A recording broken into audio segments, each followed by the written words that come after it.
Hey guys, Danielson, welcome back to the channel, and this is the first video of the year, and the title is not clickbait. I am definitely losing my job. So yes, if everything goes as planned, by the end of this year, Omega Auto Clinic here in Kansas will close its doors. That means that I have about 11 months to figure out what the heck am I going to do. Now, originally I had moved to Kansas from Florida. So the main reason was I actually was married down in Florida, and she belonged to our U.S. Air Force. Now, we had orders to move here to Wichita because of the local base here. And right after I moved here, I found that the Car Wizard shop was like literally 30 minutes away, and I already had seen this video. So I was like, let me go ahead and reach out. And I did, and like within 2-3 weeks, I was already working here. Now that was about 4 years ago. So I've been here for 4 years. Now I've always been camera shy. I never thought I'd be, recording videos and having my own YouTube channel. But if I remember correctly, the first video that I showed up was on Car Wizard's channel on the Superbird, where he introduced me as a new tech to the shop. Now after that, I kept showing up on more videos on the Car Wizard, some of the Hoovy videos as well. And I also showed up on the Price is Right, or the Car Hoopty Price is Right. I can't remember exactly what the title of the video was, but that's when I won the C36 AMG. Now with that car, I actually opened up my YouTube channel about 2.5 years ago. That was my first video. Terrible video. Please don't go watch it. But it was a free car, start of the new channel, and that's where I kind of just got my feet wet and started letting go of this camera shyness that I had. Now going back to when I moved here, originally I moved to Wichita. We rented a house down there, and like I said, I was married, so that means we got divorced. So pretty much a month after we moved here, we pretty much split up, didn't work. That was completely insane. So literally the first Christmas that I had up here in Kansas was pretty much through the separation process. Now, obviously, I had to find an apartment very quickly. That's when I moved to Newton. So I lived in a very small, roach-infested apartment for about 8 months. Now, because things were going so well at Omega, I was able to buy my first house. So when I sold the Mercedes and when I sold the Audi, which was such a good project and such a great opportunity to buy a car, fix it, and sell it for more money, I took all that money and I decided to buy a house. Now, the reason I'm telling you all this is because I want to show you the stakes of how much I have to take care of before the end of the year. Now, obviously, I haven't even gotten into the cars. And as you guys know, I got about 6 of them now. Now, with all that, let's go ahead and see what the status is on all of the project cars. Now, let's start with the Audi TT. As you guys know, this is a 2002 Audi TT Quattro. Now this is a 1.8 turbo, which is extremely fun to drive, and the Quattro means that it's all-wheel drive, and that's also the reason why it's so dirty. It's been snowing a lot lately, and the roads are just ice at this point, and obviously with all that comes just dirt and salt and all that stuff, so the car needs to get washed. So I'm sorry for that. Now, on the last video that I made on this car was still sitting on the lift with a massive coolant leak. For some dumb reason, I decided to reuse the plastic coolant pipes, the coolant pipes, and they pretty much leaked straight away. So I was just kind of tired at that point. I had put so much money and time into the car. I was just getting into that, like, I'm putting too much money into it, getting tired of it. Now, right after the video, I ordered the new coolant pipes, installed them, fixed the problem, and started driving the car. And that's when I started having an issue with a lean code. So there was an air leak that I could not find. Now, for a while, that kind of kicked my butt. Now, part of the reason is because I really wasn't putting the time into it, but it was basically sending the car into limp mode. So I would only have about 5 pounds of boost instead of 13, which is what's stock for this car. So here it is. It still looks the same apart from being dirty. And like I said, I was dealing with that issue, and I finally figured it out, and I've been enjoying the heck out of this car lately, especially with the cold weather. This car feels so fast. It's so fun to drive. The tires grip whenever it's not, icy outside or snowing. But this thing is amazing, and I'm really happy with the car. I never thought an Audi TT would be a car that I would like so much to drive. So, and it's not even done yet. There's still a few things that I need to address that I'm going to talk about. Now, I did find the reason why the car was going lean. It was a combination of a few things. The first one was I actually put in the wrong mass airflow sensor. Now, I didn't think I put the wrong one, but I did. and that was really kind of messing it up. But the other thing was that aftermarket blow-off valve that the car had, not a blow-off valve, sorry, the diverter valve. So that basically just kind of takes and diverts it back into the turbo, technically a blow-off valve, whatever. That thing was leaking. So after I sealed that up, the car started running perfectly. It would not go into limp mode. Now I do still have a check engine light because of the secondary air pump, but I just need to figure out how to, kind of bypass that, trick the car. But that's the only fault that I have. And the car runs great apart from that. Now the interior pretty much looks the same. I haven't really done much with it because parts for this interior are insanely difficult to find. And then if you do find them, they're expensive. I just can't justify that much money. So starting with the windows, tint coming off, gonna have to replace it or remove it altogether. I was able to fix the dash so it's not, drooping down anymore, so that was nice. The seats are fairly okay condition. This lever's broken, but I haven't needed it, so I haven't fixed it. So other than that, the center console right here, it's the worst part. So as you can see, this is very flimsy. It's all moving around. This right here falls in there because this plastic is just rotted. It's cracked right here, and then this is broken. That's missing over there, so it still works, but it's broken. The radio, I decided to remove it because it wasn't really working, and somebody kind of just cut some wires in there, which I need to fix and figure out how to wire in maybe an aftermarket radio or find a good replacement for it. Over here, the headliner is still sagging.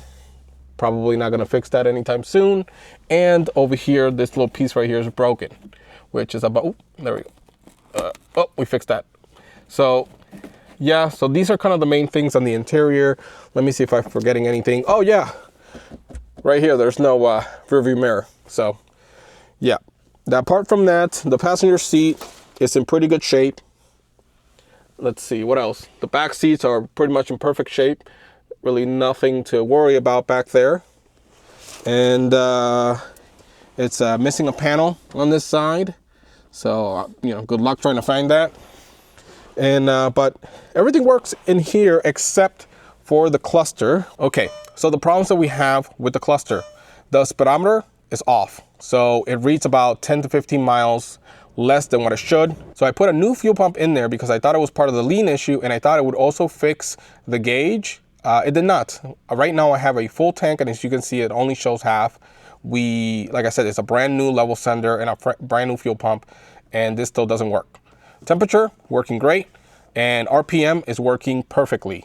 This screen, it's not the worst I've seen, but it's kind of unlegible. So, yeah, whatever. So, yeah, and like I said, the speedometer is probably the most annoying thing because it can't read me accurate miles. So I have to use an app or something just so I don't speed.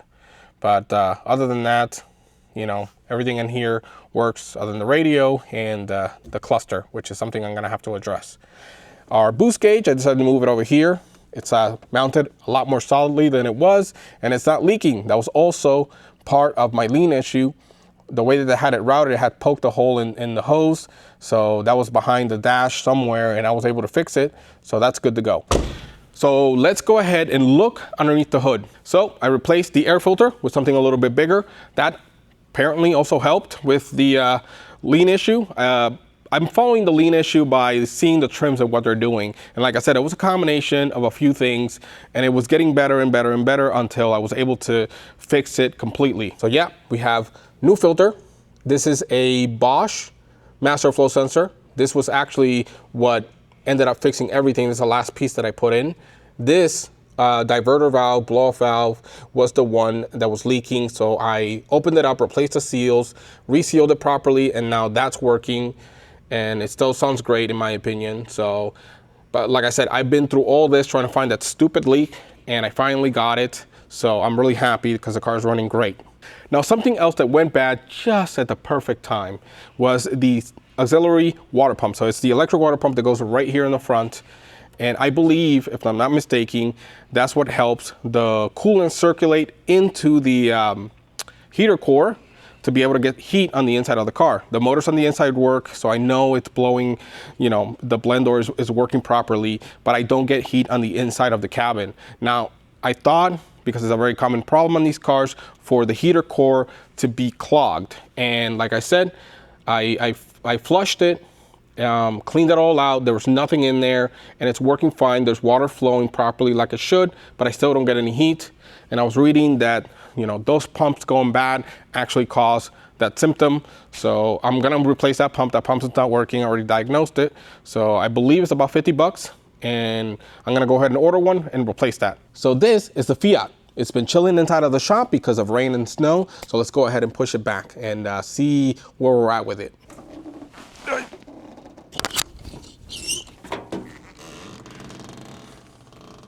This is a 1976 Fiat 124. And as you guys know, this used to have a carburetor, and now it has fuel injection and a turbo. So what is the status on the turbo Fiat? Well, as you imagine, it is terrible. It is just a headache. It's been nothing but problems. I'm not even 100% sure what I want to do with this thing. Now, after the project was done, which I have to thank Wizard so much for even putting that type of money in that car. He bought the car, he put the money to build this, and I got it running. And at the end, he was like, here you go, you can have it. So I definitely have to say thank you for him letting me play around with a car with his money, and nobody does that. So yeah, thank you, Wizard. Very, very much appreciated. So I believe he gave it to me for my birthday, if I'm not mistaken. And I really haven't done much with it other than, you know, tune it and play around with it a little bit. But like I said, I've had just a never-ending stream of issues. Now, I'm not gonna go through the entire list of all the problems this car has, but I do have a list, so let's go ahead and go through it. Now, let's start with the car needs springs and shocks. Those springs are completely rusted and the shocks are blown out. It possibly needs a clutch. Don't ask me why. You probably already know. The front suspension, so the control arms, all of the bushings, the ball joints, all that stuff needs to be replaced. They are old, worn out, and rusty. The rear suspension, same thing. Those rear trailing arms, they need to be replaced. So that needs to be taken care of. Wheel bearings, might as well. I think they're good, but if we can, and we're already in there, might as well replace them front and back. The engine is still leaking. It's leaking out of the head gasket, it's leaking out of the valve covers, it's leaking out of the oil pan. That one's my fault, needs to be fixed. So that's something else to take care of. Now, the main thing that has really kept me from driving this car more is everything I did to the engine. Now, this turbo kit is completely custom, and it is the first version of it. So obviously it's not perfect. It's far from perfect. It's actually terrible. So there's so much to fix in there, but the biggest issue is that the car will crank and crank and crank and then suddenly backfire. Now, obviously that has worried me because I don't want to get in trouble with, you know, because they're going to think it's something else. So it's something that I tried to fix and I haven't been able to figure it out.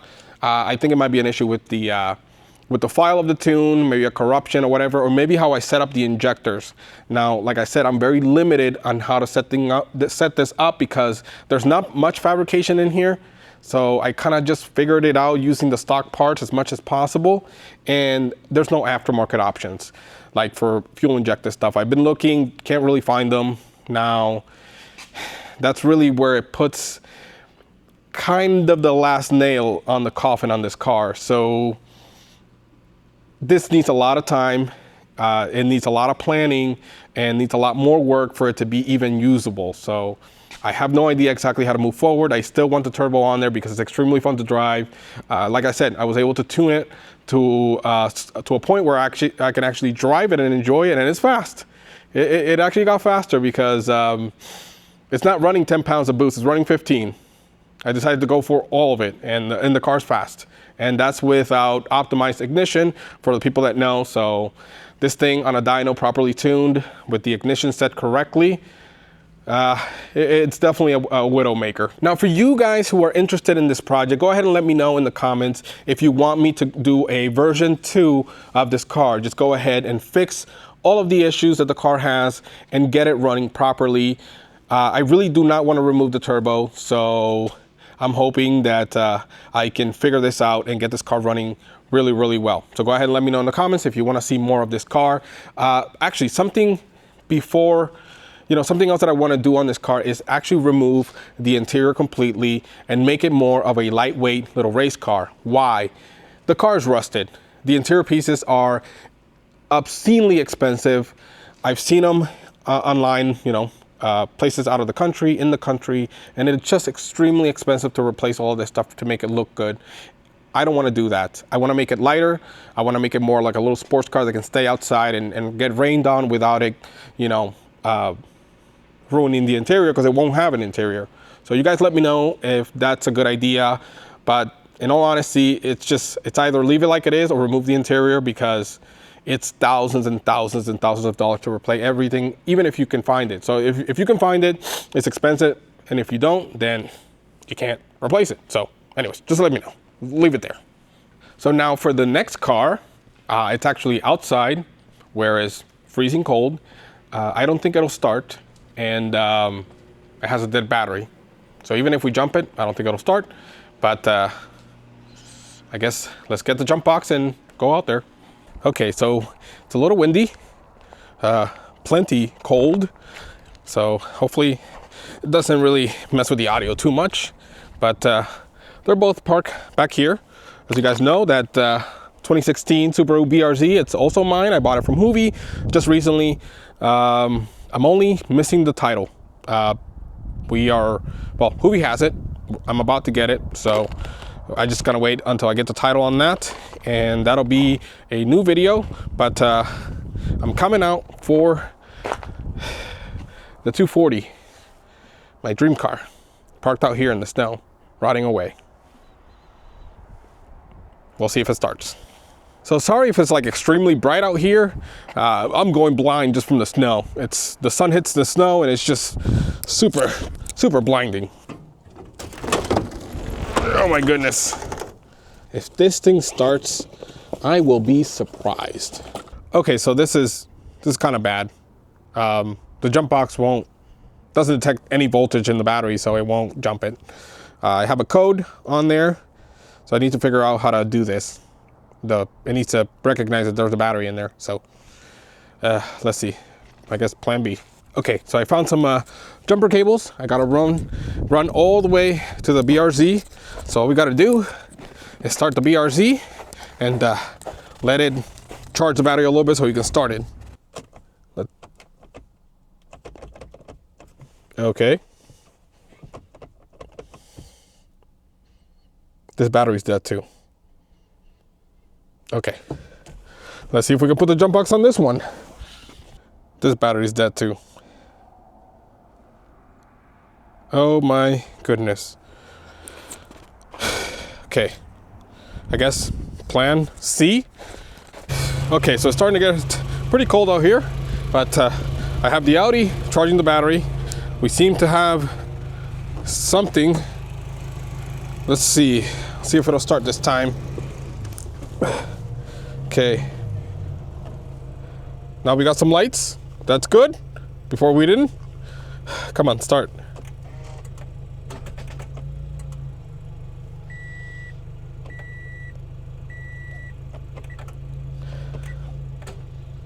Okay, we gotta let it charge for a minute. Okay, let's go for it. Come on. Woo! Yeah, you can hear that terrible noise.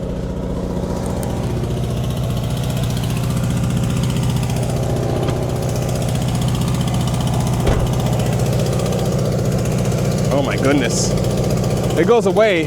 Right, it'll take longer because it's so cold.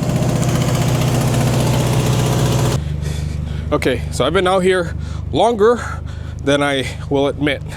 But turns out that I had a charged battery in the back seat of the 240, and it actually had a good charge. So brought it out here. We're gonna hook that up. I have the BRZ and the Audi running, the Audi to keep it warm, the BRZ to warm up and melt some of the ice off it, some of the snow. So let's go ahead, turn that on. Okay, there we go. We got something. We got something.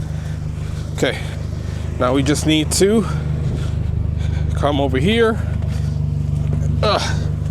Okay. Oh, why are these? Okay, I don't know why those were on.